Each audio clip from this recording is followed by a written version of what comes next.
Hello students of class 7, 8 and 9। तो आज हम लोग physics of density, relative density and flotation ये करने वाले हैं। तो अगर आपको ज़रा सी भी कन्फ्यूजन है किस चीज़ का कि भाई रिलेटिव डेंसिटी क्या होता है, बॉयंसी क्या होता है और वो कौन से लॉज हैं जो डिसाइड करते हैं कि कोई ऑब्जेक्ट सिंक करेगा या फ्लोट करेगा, तो ये वीडियो आपके लिए है। वीडियो के एंड तक आप इन सारी चीज़ों के बारे में आपको बताया जाएगा। Okay, and this is just the first video of this series. इसके ऊपर हम और एक डिफरेंट टाइप के और भी वीडियोस लाने वाले हैं, तो देखते रहिएगा हमारा चैनल और सब्सक्राइब करना तो बिल्कुल नहीं भूलिएगा। ओके, तो ये भाई क्या देख रहे हैं हम यहाँ पे, क्या है आप लेफ़्ट साइड में देख पा रहे हो कि एक आयरन नेल है। अच्छी बात है। तो ये इसका वज़न कितना है? ओनली 10 ग्राम। लेकिन 10 ग्राम होने के बावजूद भी देखिए ये सिंक कर रहा है। ओके, ये दिखाने का मतलब है 10 ग्राम है पर ये धीरे धीरे नीचे सिंक करता जा रहा है। ये हम सबको मालूम है, आप खुद भी एक्सपेरिमेंट करके घर में देख सकते हो। What is this? यहाँ क्या देख रहे हो आप? अरे ये तो एक बहुत बड़ा जहाज है, इसमें कितने बड़े बड़े कंटेनर्स है। इसका वजन कितना है? हे भगवान, देखिए 100,000 टन्स, इतना ज़्यादा वजन है। लेकिन इतना वजन होने के बावजूद भी ये आसानी से फ्लोट कर रहा है। कैसे हो रहा है? ये कोई मैजिक है क्या? बिल्कुल नहीं, ये कोई मैजिक नहीं है। अब आपके दिमाग में आएगा कि लगता है ये डिफरेंट मटेरियल का बना है।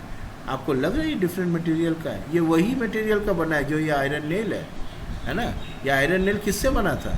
ये आयरन नेल बना है आयरन से, लेकिन उसके बावजूद भी ये डूबता चला जा रहा है, जबकि ये आयरन का शिप ये डूब नहीं रहा है। तो यहाँ पे कहानी आयरन में नहीं है, कहानी कोई और चीज़ में है, और वो है आपका मास, वॉल्यूम और फ्लूइड्स के प्रॉपर्टीज़ के ऊपर। ठीक है, तो चलिए अब हम लोग सबसे पहले जो है डेंसिटी को डिफाइन करेंगे। तो डेंसिटी क्या होती है? Density is basically a measure of how much mass is packed into a specific volume. आप सीधी सी बात सोचिए कि ये कंटेनर है, यहाँ इस कितना है भाई कंटेनर का साइज़? ये है 1 centimetre by 1 centimetre by 1 centimetre. So ये तीनों अगर 1 सेंटीमीटर है, हम फिर से दिखा रहे हैं आपको। तो अगर ये देखिए जस्ट सेकेंड, या अगर ये भी 1 सेंटीमीटर लेंथ है, ये भी 1 सेंटीमीटर, ये भी 1 सेंटीमीटर, तो ये वॉल्यूम जो है इसके अंदर में ये होने वाला है 1 सेंटीमीटर क्यूब। ठीक है, यहाँ भी वही है, पर आप देख रहे हो इस 1 सेंटीमीटर क्यूब यहाँ वाले वॉल्यूम में कितने वाटर मोलिक्यूल्स हैं? काफ़ी कम है। क्यों कम है? क्योंकि वाटर लिक्विड फॉर्म में है, उनके बीच का इंटरमोलिकुलर अट्रैक्शन थोड़ा कमज़ोर होता है कंपेयर टू सॉलिड, तो गैप्स में रहते हैं। तो इसमें इतने ही हम विजुअली दिखा रहे हैं आपको मोलिक्यूल्स आ पाएंगे। लेकिन कंपेयर करिए आयरन वाले केस में, इस तो पूरा डेंसली पैक्ड है। क्यों? क्योंकि ये सॉलिड है, हमें पता है solids are more densely packed than liquid, है कि नहीं? ये हमको मालूम है। तो देखिए इसका रिजल्ट हुआ एक ही वॉल्यूम में ज़्यादा एटम्स ऑफ आयरन है, और इसकी वजह से देखिए यहाँ पर आयरन कितने हैं? 7.8 ग्राम पर सेंटीमीटर क्यूब। मतलब कहने का तात्पर्य there is 7.8 gram in 1 centimetre cube. यही है डेंसिटी। ओके, तो डेंसिटी इज जस्ट, ये देखिए कभी रो से डिसाइड होता है, कभी डी से हम डिनोट करते हैं, मास बाई वॉल्यूम। अच्छा, और एक चीज़ अक्सर स्टूडेंट समझ नहीं पाते हैं, वो ये है, चूँकि मास बाई वॉल्यूम है, इसका मतलब है density is directly proportional to mass and density is inversely proportional to volume. इसका मतलब देखिए, इसका मतलब है ऐसा, अगर ये मास है और ये वॉल्यूम है ना, तो ये जितना वॉल्यूम कमता चला जाएगा, जितना कमेगा वो उतना बढ़ने वाला है।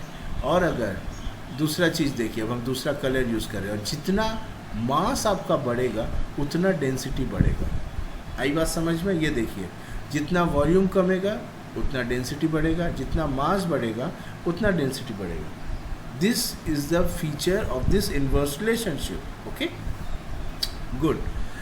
तो हमने क्या देखा? हमने जाना कि mass is packed, density is basically how much mass is packed into a specific volume.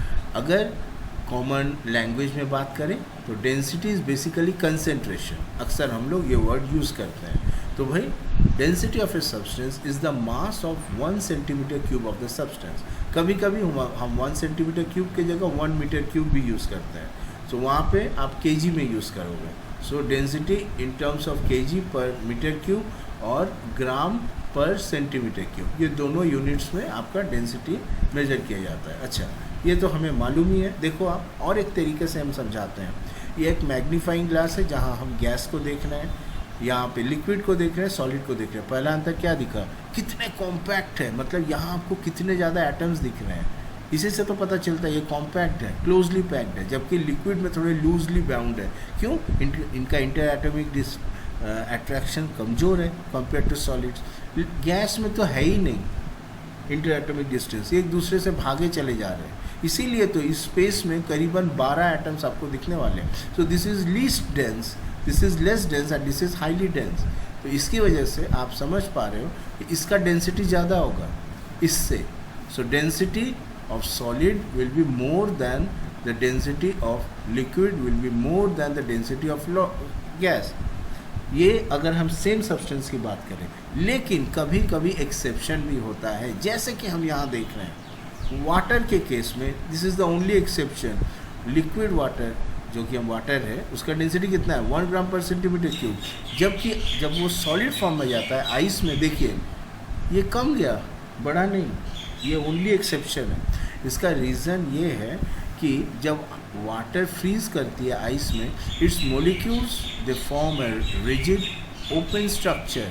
ये देखिए कैसे ओपन स्ट्रक्चर बन गए हैं यहाँ पे, ओके, ऐसे स्ट्रक्चर्स बन गए हैं। तो ये ज़्यादा स्पेस ले रहा है। मान लीजिए ये ऐसा स्ट्रक्चर नहीं होता, ये थोड़े थोड़े दूर में रहते, तो इस जगह में ज़्यादा एटम्स ना आ पाते, पर ऐसा हुआ नहीं, ये ऐसा ओपन स्ट्रक्चर बना रहे हैं। तो इसकी वजह से ज़्यादा स्पेस ले रहे हैं। ज़्यादा स्पेस ले रहे हैं मतलब ज़्यादा वॉल्यूम हो रहा है। याद है ना फॉर्मूला में क्या था, मास बाई वॉल्यूम।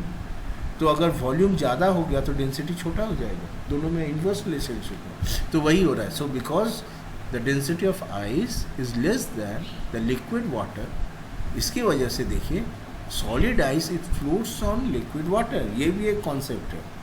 ठीक है, यहाँ आपको फर्स्ट क्लू दिया गया है फ्लोटेशन के बारे में।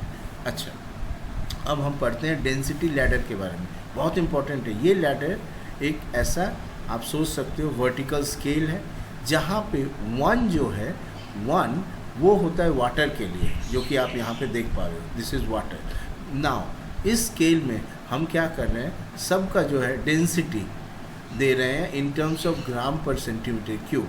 अच्छा, अब इस स्केल में जो भी चीज़ इसके ऊपर है, मतलब ये देखिए एनीथिंग अबव दिस 1, ये फ्लोट जोन है, मतलब वो सारी चीज़ें जिनका डेंसिटी वाटर से ऊपर का मतलब क्या है यहाँ पे, अब आप बताइए तो ये कैसा स्केल है, आप समझ रहे हो? ध्यान दीजिए माय डियर स्टूडेंट्स, ये हम स्केल तो ऐसा बनाए हैं पर आपको कंफ्यूज कर रहे हैं। एक्चुअली ये स्केल जो है, ये हम ऊपर जो दिखाए ना, ये ऊपर नहीं होना चाहिए, ये उल्टा होना चाहिए। ध्यान दीजिए आप, this is an inverted scale, important. अक्सर स्टूडेंट्स ये गलती कर देते हैं, इन्वर्टेड स्केल है। इन्वर्टेड स्केल का मतलब यहाँ पे छोटा नंबर है, एकदम टॉप में आपको 0 मिलेगा। 0 मतलब अरे कुछ है ही नहीं। व्हाट इज़ जीरो डेंसिटी, मतलब अंदर कुछ है ही नहीं, vacuum. Density of vacuum is 0, आप सोच सकते हो। ठीक है, तो ऊपर में 0 है और नीचे में ये बढ़ता चला जा रहा है। आई बात समझ में? गुड। कभी कभी टेस्ट करना ज़रूरी होता है, तो इस चीज़ को याद रखिएगा, डेंसिटी लैडर इन्वर्टेड होता है। अच्छा, अब देखिए फ्लूइड जोन जो है वो 0 से 1 के बीच में है, but this is lesser than 1। Okay, good. जबकि एनीथिंग जिसका डेंसिटी 1 से ज़्यादा है वो नीचे में है, and this is the sink zone. यही तो मज़े की बात है, जिसका भी डेंसिटी वाटर से ज़्यादा है वो नीचे होगा और वो डूब जाएगा। ये देखो आप, कौन कौन डूबने वाले हैं भाई? ग्लास अप्रॉक्सीमेटली 2 ग्राम पर centimetre cube, aluminium 2.7, iron 7.8, silver 10.3, lead 11.5, mercury 13.6, सबसे भारी है इन केसेस में। जबकि हल्के में देखिए कॉर्क सबसे हल्का, उससे थोड़ा डेंस है, वुड 0.7, उसके बाद टर्पेंटिन ऑयल 0.87, आइस 0.92, है ना? गुड, इस बात को याद रखना है।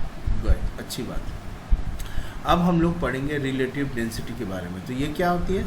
Simple language, RD is just density of a substance divided by density of water. Okay, अच्छा, हमें तो पता है डेंसिटी ऑफ वाटर कितना है, 1 ग्राम पर सेंटीमीटर क्यूब। और डेंसिटी ऑफ सब्सटेंस जो होगा, जैसे कि आयरन का अगर हम देखें तो आयरन का कितना होने वाला है 7.8 ग्राम डिवाइडेड बाय 1 ग्राम पर सेंटीमीटर क्यूब, है ना, यहाँ हम पूरा लिखते हैं। ठीक है, अब देखिए दोनों यूनिट सेम है तो दोनों कट गए, तो बचा क्या 7.8 by 1 is how much, it is just 7.8।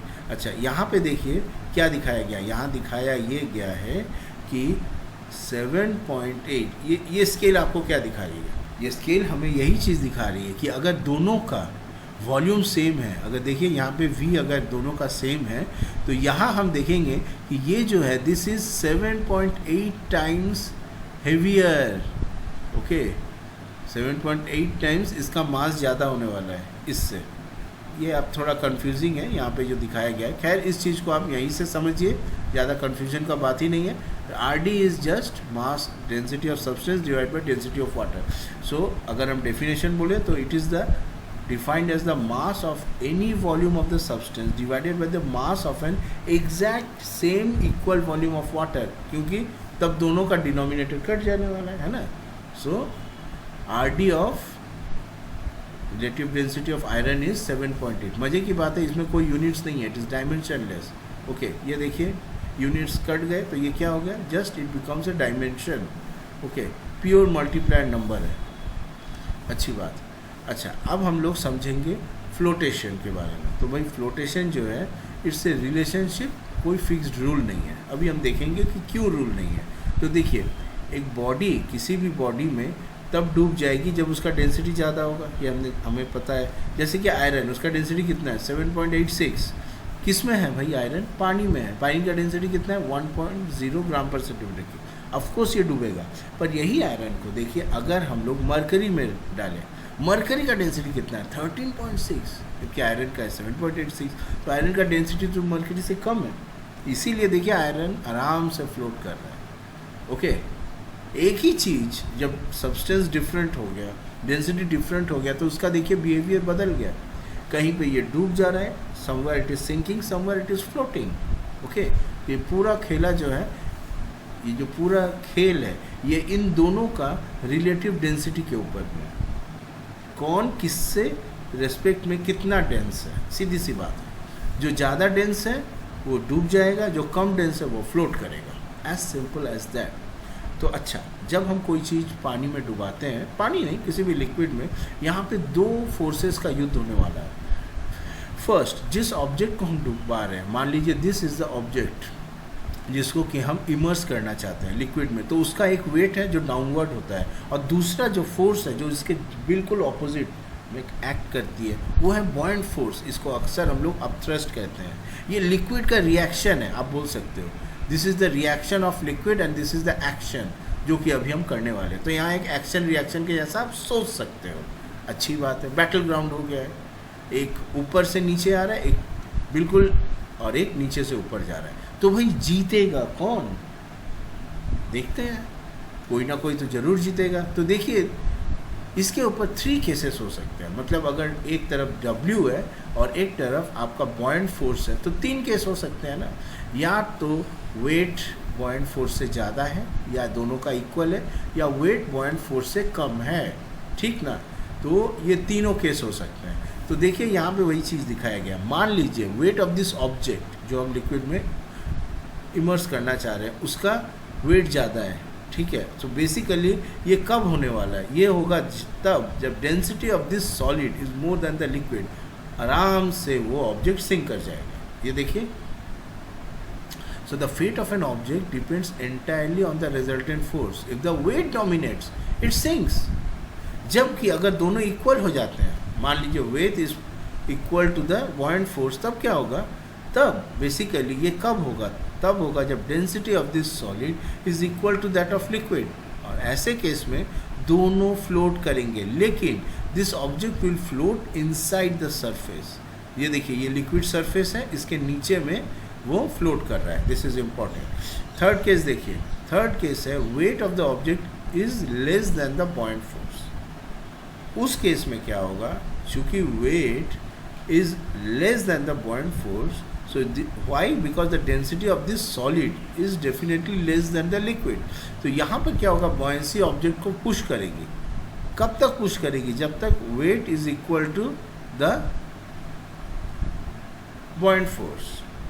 So basically the object is pushed upward कब तक? Only up to only a fraction remains submerged, thereby balancing the two forces. अच्छा, अब हम फाइनली आते हैं लॉ ऑफ फ्लोटेशन, जो हमारा मकसद था. तो भाई देखिए, when a body floats on a liquid, जैसे कि यहाँ पे आप देख सकते हो, तो क्या होता है? The weight of the liquid displaced by its immersed part is exactly equal to the total weight of the body. यहाँ क्या हो रहा है देखिए आप, ये जो आपको यहाँ दिखाई दे रहा है ना, ये जो वुडन ब्लॉक हम यहाँ पे डाले हैं, यहाँ पे ऐसा दिखाई दे रहा है. This thing is due to refraction. Okay, ये रिफ्रैक्शन की वजह से आपको ऐसा दिखाई दे रहा है. हमारा एक डिफरेंट वीडियो हमने बनाया रिफ्रैक्शन के ऊपर, उसे देखिएगा. तो देखिए, फिर से हम बोल रहे हैं, when a body floats in the liquid, ठीक है, तब क्या होता है? The weight of the liquid, यहाँ पे जब हमने इसको इमर्स किया, ठीक है, इस वुडन ब्लॉक को, तो सबसे पहले बीकर में जितना पानी था, मान लीजिए बीकर में पानी का लेवल इतना था, अब ये ऊपर चला गया है. ठीक है, ठीक है, जितना पानी एक्सेस हुआ, सपोज उसको हम यहाँ पे डिस्प्लेस कर रहे हैं, उसको हम निकाल ले रहे हैं. So this is the displaced liquid, ऐसा आप सोचिए. तो फिर वापस, ताकि ये वापस अपने जगह में आ जाए, तो इसको डुबाने की वजह से बाद में हम देखते हैं कि ये ऊपर में इट इज़ जस्ट फ्लोटिंग. तो इसकी वजह से जितना लिक्विड डिस्प्लेस हुआ, इसको आप ऐसे सोचिए कि मान लीजिए पहले लेवल यहाँ था, इसके फ्लोट करने के चलते लेवल इतना चला गया. तो ये जो पूरा इतना जो लिक्विड का वॉल्यूम है, यही वॉल्यूम आप यहाँ पे देख पा रहे हो. This is the displaced liquid.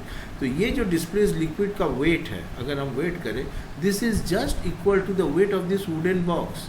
और इसी की वजह से आपका वुडन बॉक्स फ्लोट कर रहा है. मतलब आप फिजिक्स के हिसाब से समझो, तो ये पानी में पानी तो था ही, पानी में पानी था ही, पर अगर हम कोई चीज़ को डाल दें जिसका वेट उसी के बराबर है, डिस्प्लेस पानी के बराबर है, मतलब आप सोच लो कि यहाँ पे पानी था, यहाँ तक भरा हुआ था, उसमें से हमने थोड़ा सा पानी को निकाल दिया, निकाल के उसी के बराबर एक वुडन ब्लॉक जिसका वजन वही है डाल दिया, तो ये जस्ट फ्लोट करेगा.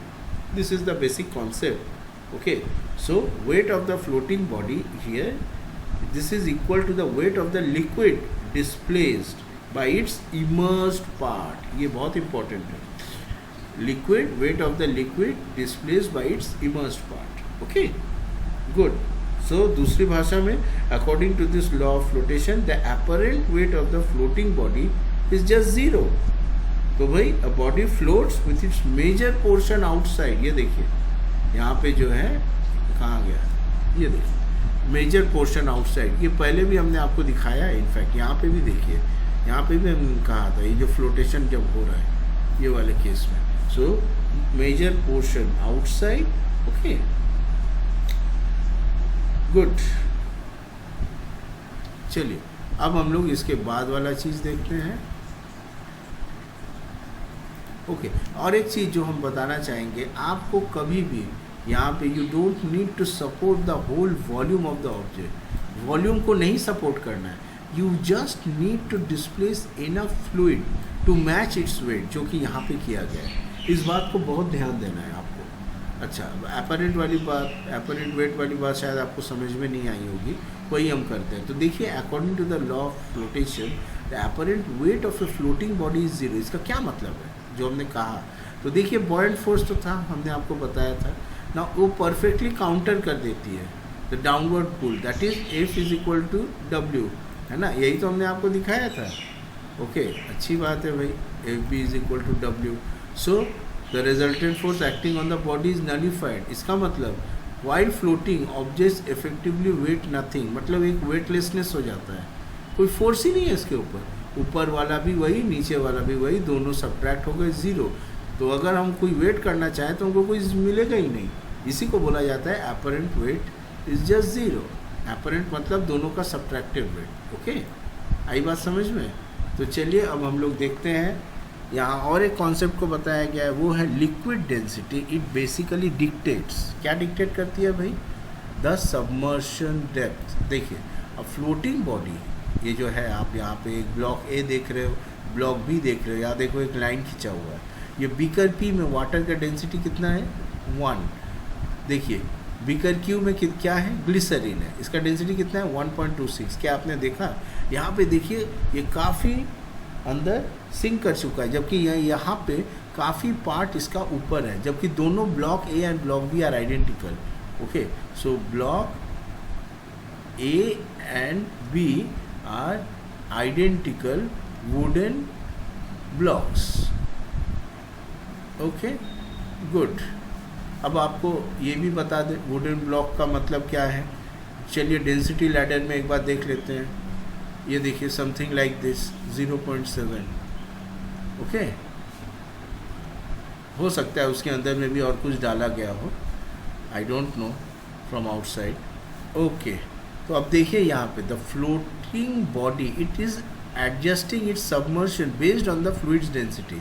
अब देखिए ग्लिसरीन का डेंसिटी तो ज़्यादा है 1.26 gram compare to water 1 gram. इसका मतलब it takes less volume of glycerin to equal the weight of the wooden block. मतलब इस वाले केस को अगर हम देखें, ये वाले केस, ये वुडन ब्लॉक है तो ये मान लीजिए वाटर है। अगर यहाँ पे उतना ही आप ग्लिसरीन रखते, ठीक है, मान लीजिए ये ग्लिसरीन का ये आइडेंटिकल बीकर है जहाँ हम ग्लिसरीन रखते, तो देखते हैं हम चूँकि ग्लिसरीन का वॉल्यूम डेंसिटी ज़्यादा है तो वहाँ पे ग्लिसरीन का अमाउंट कम होता compare to water. Okay, water का ज़्यादा होता वॉल्यूम कंपेयर टू ग्लिसरीन, यही चीज़ हम बोल रहे हैं यहाँ पर। Okay, so it takes less volume of glycerin to equal the weight of the wood block. Therefore, the body floats noticeably higher. देखिए इससे काफ़ी ज़्यादा ऊपर फ्लोट कर रहा है इन ग्लिसरीन। ओके, अच्छा, अब चलिए कुछ एप्लीकेशंस देखते हैं। फर्स्ट एप्लीकेशन है सॉल्विंग द आयरन पैराडॉक्स, जो हमारा सबसे पहला है, हमने एग्जाम्पल देखा था। A solid iron nail sinks because the density of pure iron is greater then water. However, iron ship constructed as hollow shell. Why? है कि नहीं? अब देखिए क्या हो रहा है, because of its vast empty interior, जो शिप होता है ना भरा हुआ है मान रहा है, लेकिन उसका अंदर में काफ़ी एम्प्टी स्पेस होता है, मतलब एयर है, एयर का डेंसिटी तो बहुत कम है, वाटर से भी कम है, तो ओवरऑल उसका जो डेंसिटी है वो कम हो जाता है। So the average density of the floating ship that is iron plus air, वो आपका पानी से कम होता है, समझ रहे हो? मतलब overall density of ship is less than the density of water. यही तो कंस्ट्रक्शन का तरीका है, दिस इज़ द मैजिक। हमको शिप ऐसे बनाना है आयरन के साथ में कि बीच में एम्प्टी रहे, ताकि ओवरऑल जो डेंसिटी है वो पानी से कम हो जाए। ये देखिए एवरेज डेंसिटी पानी से इज़ लेस देन 1। एयर का डेंसिटी कितना है 0.001 है ना, तो ये तो ज़्यादातर जगह खाली है शिप में। आपको लगेगा शिप बहुत बड़ा है, बहुत भारी है, लेकिन उसके अंदर एम्प्टी स्पेस बहुत ज़्यादा है, ताकि ओवरऑल जो है डेंसिटी कम हो जाए। This is the basic idea. अब देखिए दूसरा एप्लीकेशन, ह्यूमन फ्लोटेशन इन सॉल्ट वाटर। देखिए आपने नोटिस किया होगा, फॉर ए पर्सन, एक पर्सन को समुद्र के पानी में स्विम करने में ज़्यादा आसानी होती है कंपेयर टू रिवर वाटर। क्यों, क्या बात है? देखिए रिवर वाटर का डेंसिटी कितना है 1 ग्राम पर सेंटीमीटर क्यूब। सॉल्ट वाटर या सी वाटर का कितना है, वहाँ पे सॉल्ट की वजह से उसका डेंसिटी थोड़ा ज़्यादा होता है। तो अभी हमने थोड़ी देर पहले क्या देखा, यहाँ पे अगर लिक्विड का डेंसिटी ज़्यादा हो तो वहाँ पे फ्लोटेशन में आसानी होती है कि नहीं? हमने अभी तो देखा है। तो देखिए sea water contains dissolved salts making its density higher than the fresh river water. Higher density की वजह से smaller volume of the swimmer's body needs to be immersed to balance the weight, जिसकी वजह से वो आसानी से उसका ज़्यादातर बॉडी का पार्ट ऊपर उठ सकता है, उसको मेहनत कम करना पड़ता है। अच्छा लगा ना? अब देखिए हिडन डेंजर ऑफ आइसबर्ग, ये भी बहुत मज़ेदार एप्लीकेशन है। ये आपने देखा होगा, ice floats with roughly 9/10 of its volume completely submerged in the water। ये देखिए जो आप ऊपर देखते हो ना, मान लीजिए आप यहाँ से देख रहे हो, आप यहाँ पे खड़े हो, आप एक बोट में हो, मान लो आप देख रहे हो कि अरे भाई ये कुछ भी नहीं है, बहुत कम है। नहीं, उसका असली पार्ट नीचे में है, because of the rules that we just mention. Okay, so 9/10 जो है वो डूबा रहता है, 1/10 ओनली अबव रहता है। Now, leaving only 1/10 exposed. Now, this is mathematically dictated by the density of ice. कितना है भाई? 0.9. Being nearly identical but less than the density of water. कितना है? 1 ग्राम पर सेंटीमीटर क्यूब. ये जो massive hidden volume, this poses severe invisible danger to passing ship. Ship सोचेंगे थोड़ा टक्कर लग गया तो क्या है, नहीं, शिप का नीचे का पार्ट, मान लीजिए शिप का जो नीचे का पार्ट है वो पहले जाके टकरा जाएगा. इसीलिए आइसबर्ग्स देखते ही आपको दूर से ही बाईपास कर जाना है. ओके स्टूडेंट्स, तो चलिए अब हम लोग आइसबर्ग जो फ्लोट कर रही है उसका मैथमेटिक्स को करते हैं. ठीक है, अब आपको पूरा समझ में आएगा कि क्यों ये कहा जाता है कि आइसबर्ग का जो है, मतलब ये अगर आइसबर्ग है तो इसका 90% नीचे पानी में डूबा रहता है और ओनली 10% विजिबल रहता है. तो ये क्यों होता है, इस चीज़ को अभी हम लोग इसका मैथ्स को यहाँ पे करने वाले हैं. ठीक है, तो देखिए हम स्टार्ट कर रहे हैं. ठीक है, so see when an iceberg floats at rest, तब क्या होता है, what happens at that time, the weight W is equal to the buoyant force, right? ये क्या है, ये है weight और this B is basically your buoyant force. ठीक है, अब चलिए अब हम लोग हर एक फोर्स को एक्सप्रेस करेंगे. ठीक है, आपको अच्छा लगेगा ये वाला पूरा एक्सप्रेशंस देख करके. तो चलिए शुरू करते हैं. ये देखिए ये देखिए, हम ऐसा एक लाइन खींचते हैं. Okay, so see let V be the total volume of iceberg. ठीक है, मतलब ये जो आइसबर्ग है इसका टोटल वॉल्यूम V है. गुड. अच्छा, अब देखिए VSURF surf. What is that? Let this be the volume submerged. जो डूब गया है, मतलब V is the entire volume. However, जो submerged हुआ है वो है V sub, SUB. ये सब नहीं लिख रहे हैं, SUB लिख रहे हैं.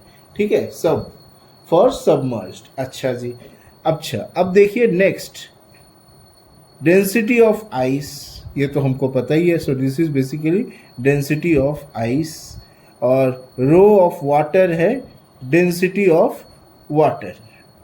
ठीक है, यहाँ पे और एक चीज़ गौर करने वाली बात है. What is G? G is the acceleration due to gravity. Okay, तो इन चीज़ों को हमने डिफाइन कर दिया. अच्छा, अब देखते हैं what is the weight of the iceberg.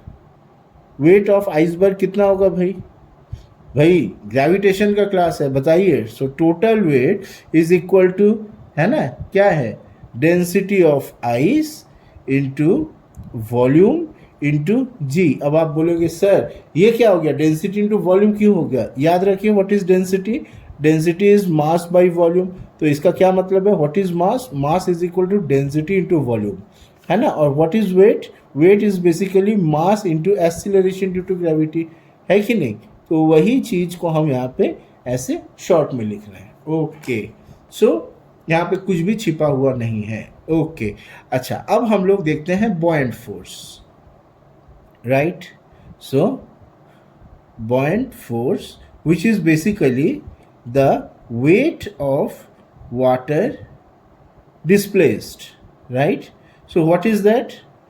B is equal to, देखिए डेंसिटी ऑफ वाटर, यहाँ पे डेंसिटी ऑफ वाटर आएगा इनटू वॉल्यूम. कौन सा वॉल्यूम आएगा? This is submerged volume. Okay, into G. Okay, अब हम लोग इन दोनों को इक्वल करेंगे, है कि नहीं, क्योंकि हमें तो मालूम है W is equal to B. तो ये तो हो चुका है. तो इसी चीज को अब हमने पूरा स्ट्रक्चर यहाँ पे बनाया. अब हम लोग इस चीज़ को यहाँ करने वाले हैं. ये देखिए, अब हम दोनों को इक्वल कर रहे हैं.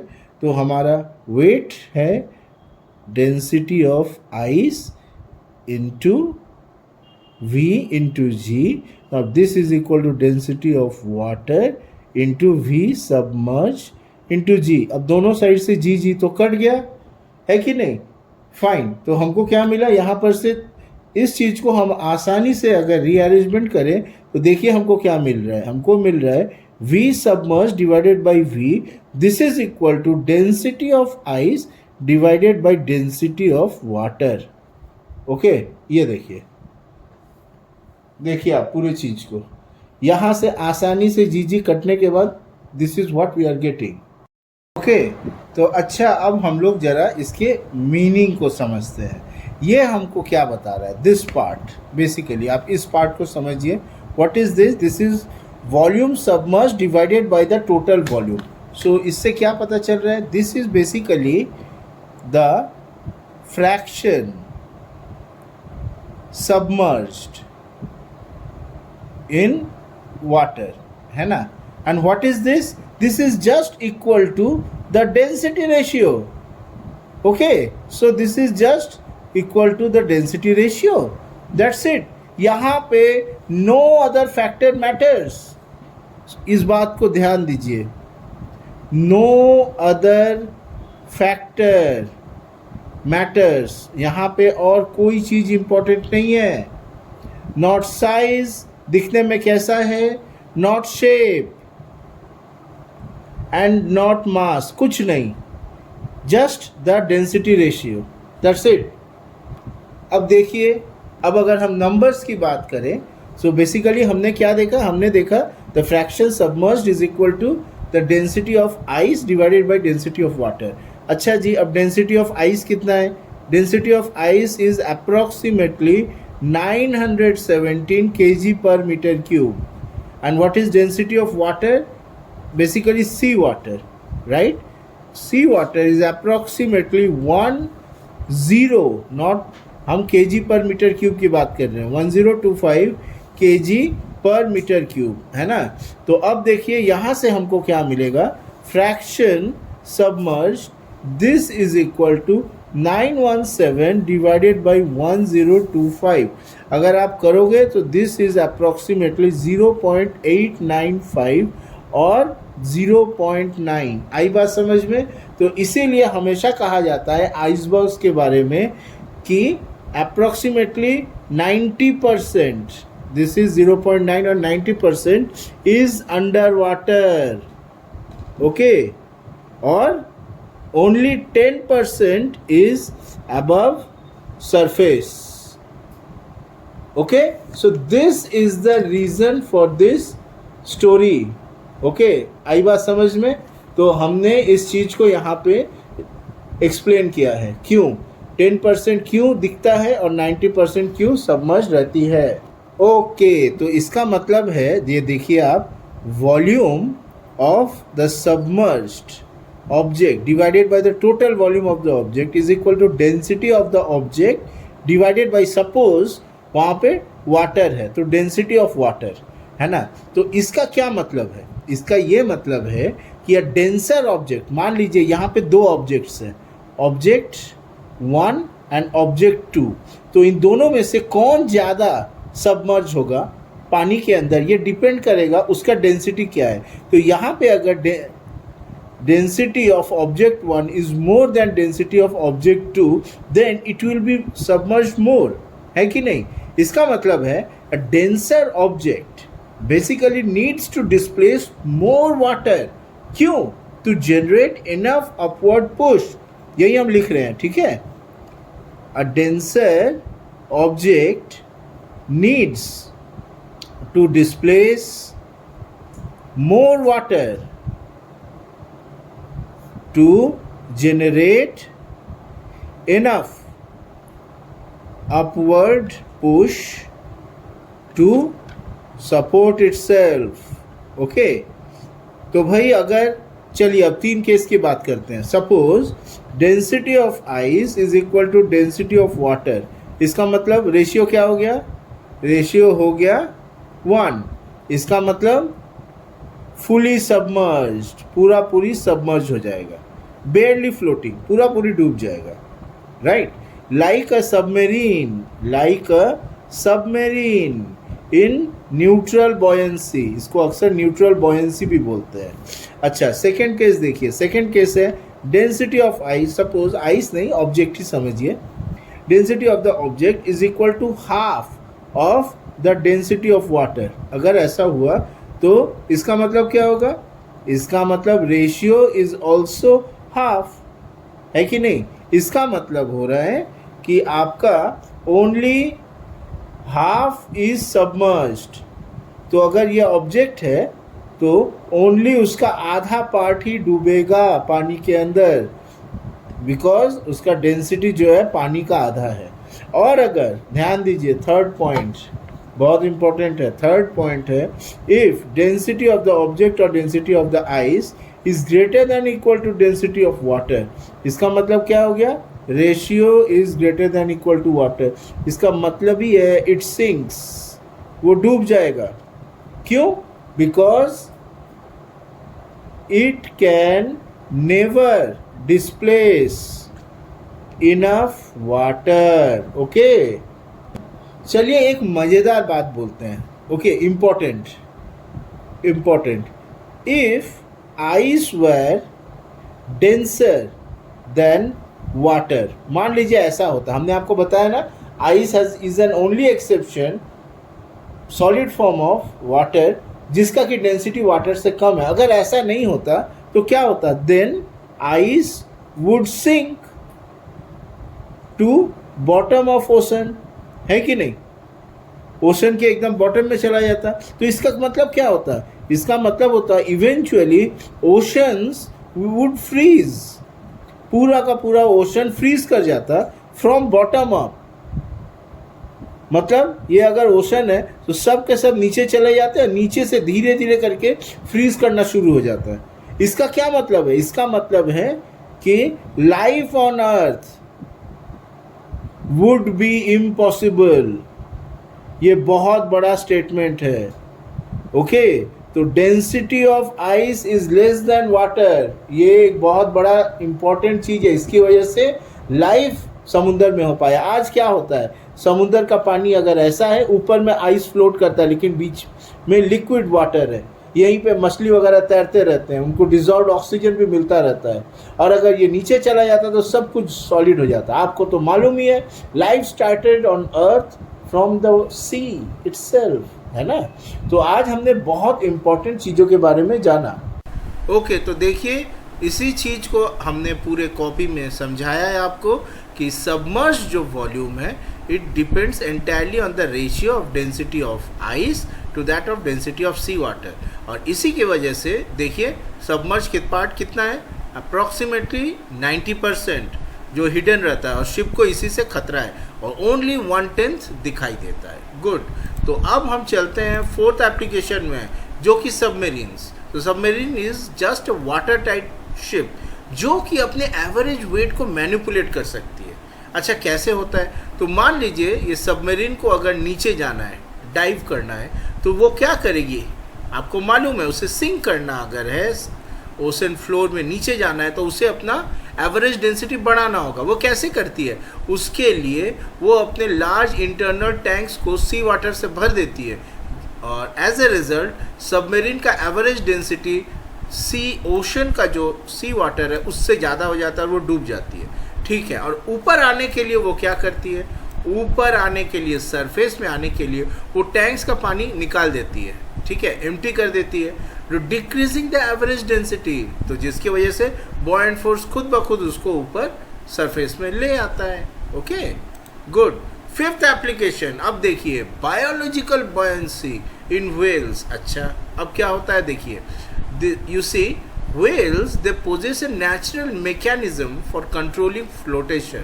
क्या है, उनके अंदर एक स्पेशल इंटरनल ऑर्गन होती है which is known as swim bladder। Okay, तो देखिए क्या होता है, air enters this bladder and it expands। Expansion की वजह से क्या होता है, एवरेज डेंसिटी जो है वो डिक्रीज कर जाती है और ये व्हेल अबव चला जाता है, ऊपर चला जाता है, फ्लोट करता है। देखिए, by filling the bladder with air, the whale decreases its average density, allowing it to easily rise to the surface। और अगर उसे नीचे जाना हो तो वो ब्लैडर को खाली कर देता है, जिससे उसका एवरेज डेंसिटी बढ़ जाता है और वो आसानी से सिंक कर जाता है। ये देखिए यहाँ पे वो एयर को निकाल दे रहा है और उसका डेंसिटी बढ़ जा रहा है और वो नीचे चला जा रहा है। क्या बात, क्या मज़ेदार एप्लीकेशन। और अब हम पढ़ेंगे एटमॉस्फेरिक फ्लोटेशन के बारे में। तो देखिए, the laws of flotation apply to gaseous mediums as well just like liquids. Basically this law of flotation applies to fluids. Okay, और फ्लूइड्स मतलब जो फ्लो करते हैं, उनमें गैस और लिक्विड दोनों आते हैं। अच्छा जी, अब देखिए यहाँ आप क्या देख रहे हो, balloon. You see a balloon filled with hydrogen और हीलियम, ये अपने आप ऊपर चला जाते हैं। क्यों? It rises forcefully in the atmosphere because the density of this hydrogen and helium is much less than the density of standard air.